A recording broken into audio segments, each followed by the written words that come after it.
K104 Hip Hop and R&B, Drizzy Drake, song number 3, the motto, just in case you just not tuning in to the 5 o'clock flex. Hey yo, Terrence Stewart, aka Mr. A Bay Bay, BKA Mr. I Stay Poppin' Tags, PKA Mr. Trunk Full of White. I hold it down. King of the Afternoons, right here. K104, CEO, President, and with Entertainment, um, Street A&R, the Governor of I-20. I have a lot of professions, you know what I'm saying? So, for the most part, those are the ones that stick out. Big shouts out to Apple. All right. Alrighty, so baby, what is it that you do for K104? King of Afternoons. I hold it down in the 3 to 7 slot. We bring entertainment. We got features on the show. Our request hour. You name it, we bang it. We introduce the new artists locally, regionally, and nationally.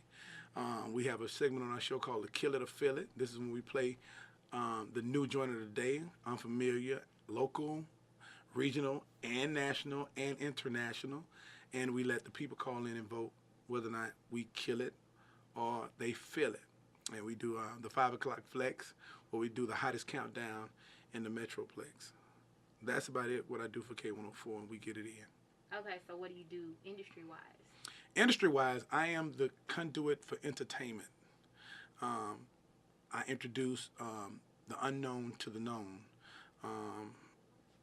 Some people say I've been responsible for changing people's lives. Artists such as Hurricane Chris, DeRoe Music, Lil Josh, Lil Ernest, Trilly, Prince Rick, GS Boys, myself, yours. I mean, so industry-wise, I just have a lot of contacts. You know, and I network with Interscope, Universal, J Records, which is RCA now, Def Jam. So I'm pretty much the connect to a lot of stuff. Okay, so when did you get your start with being DJ Bebe, Hollywood Bebe, all of your aliases? That's funny because like it started.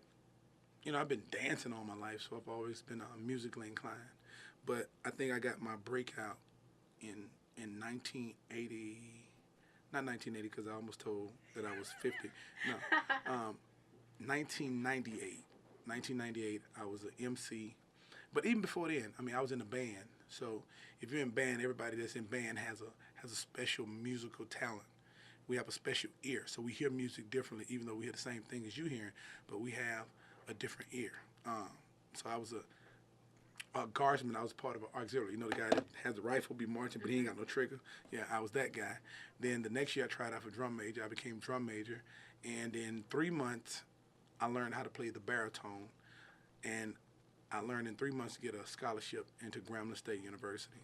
Okay. Grambling State University, was on the dance committee, taught the band. I did about a year and a half college. Then I dropped out. I didn't graduate. I'm graduating. I dropped out of Grambling, came back home to my alma mater, Fat Park, did dance choreography there. And then that opened up the door for me to be the announcer at halftime. You know how the band got the announcer. So I started doing that. That landed me a job at the radio station in Shreveport, Louisiana, which is 103.7 The Beat.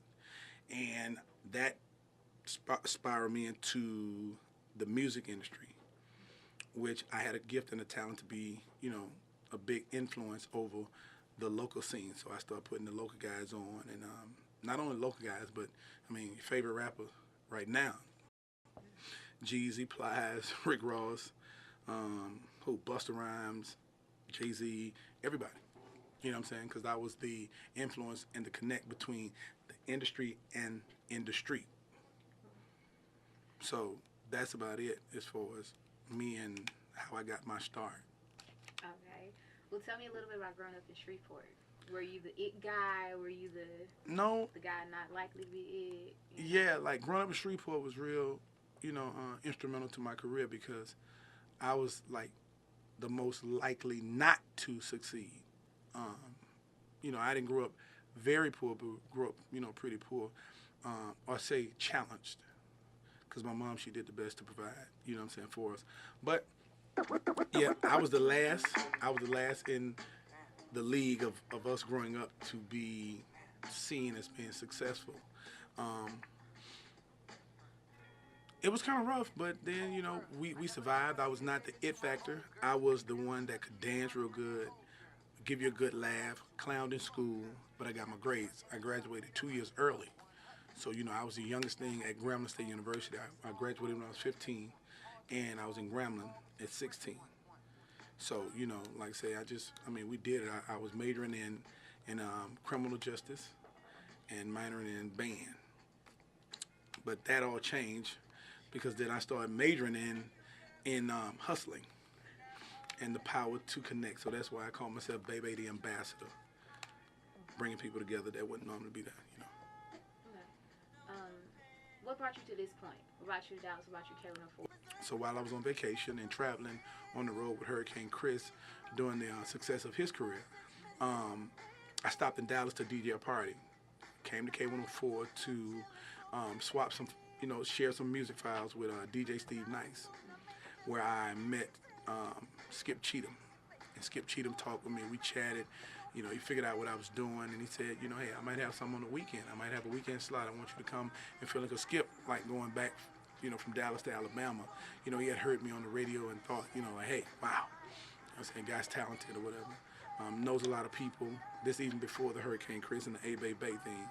So what we did was Skip gave me a spot on the weekend show, which was Saturday, and I worked from 12 to 4. So then when I would be on the air broadcasting, I would get a call from a guy. Hey, man, sound good on the air. You need to be looking for an apartment down here. Well, I had so much going on in Shreveport, and, kind of the king in Shreveport, that I would ignore him. I was like, you're right, whatever.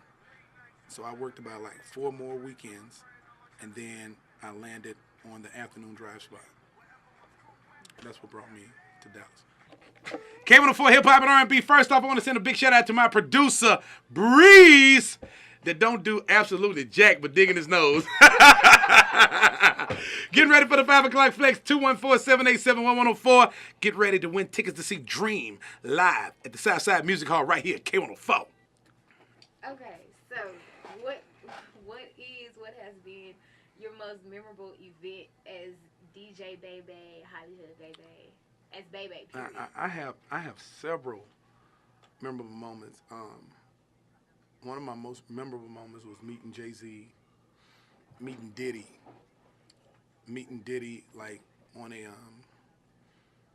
a first name base type situation, because Diddy to me is like one of those icons that I look at that can cross over. He can put on his suit today, you respect him as the business person, and then also he can put the bandana around his neck and he can go into any hood that he want to go into. So I've kind of always like looked at Diddy as like one of those guys that I wanted to pattern some of my business moves and some of my ways and how I carry myself in the industry. He's a great businessman, and he has a big influence over the urban community. So those are like my memorable moments.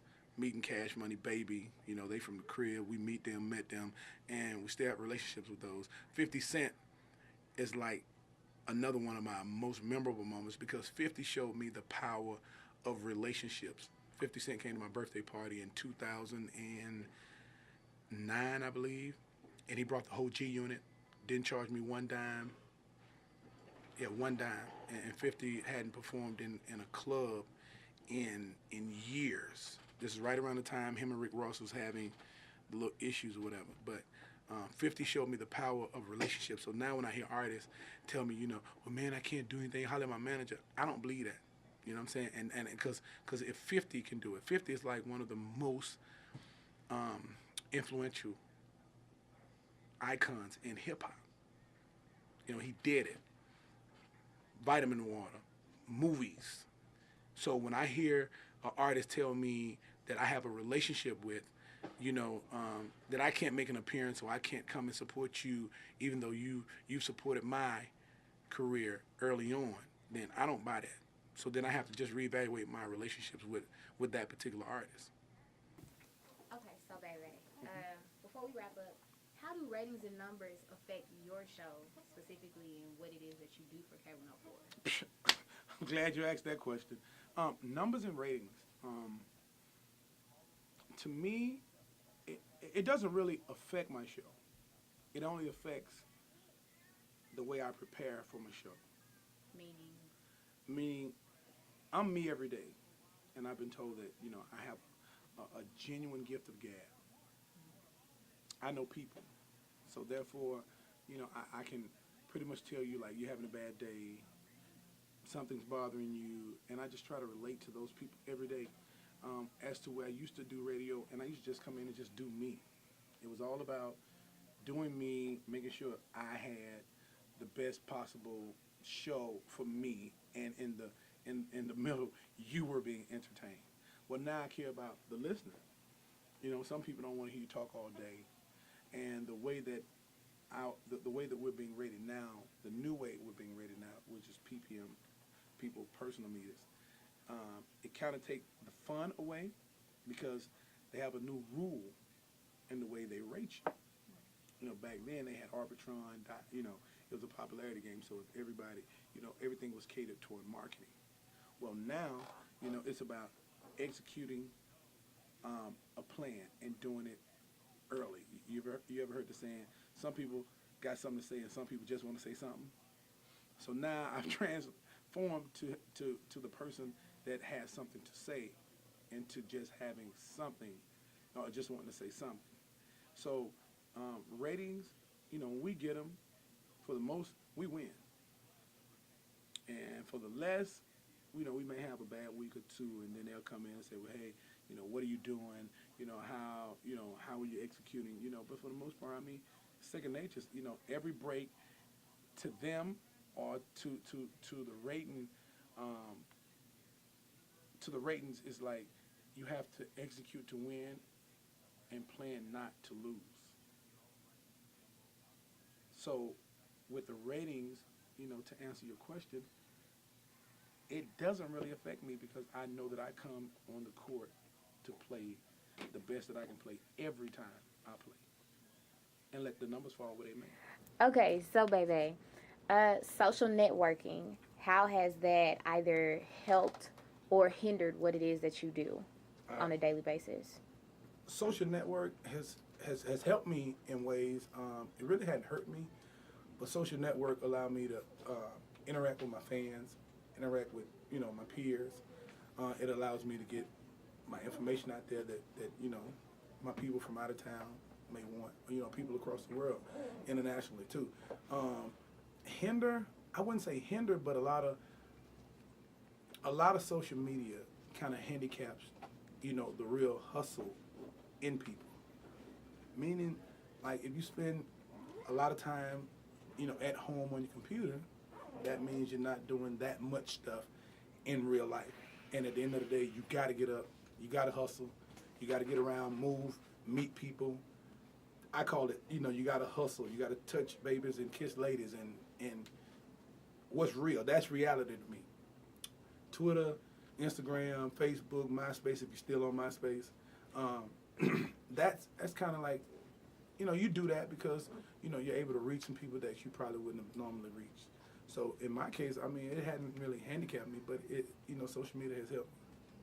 And then for my final question, would you say that social networking sites are kind of what helped make Bebe? No. Social media did not. Matter of fact, I was around before social media. I was kind of already rolling before MySpace. It really didn't help me. I mean, when I tell you I got it out the mud, I got it out the mud. I mean, every form of promotion, from passing out flyers to driving, to being in the clubs all night, to actually meeting people, greeting people, your personality, that took me from 0 to 90. And the other 10%, social media, helped me, maintain that and not be a where is he now? You know what I'm saying? So it's helped me stay relevant. Put it like that. Okay. Thank you. Why not?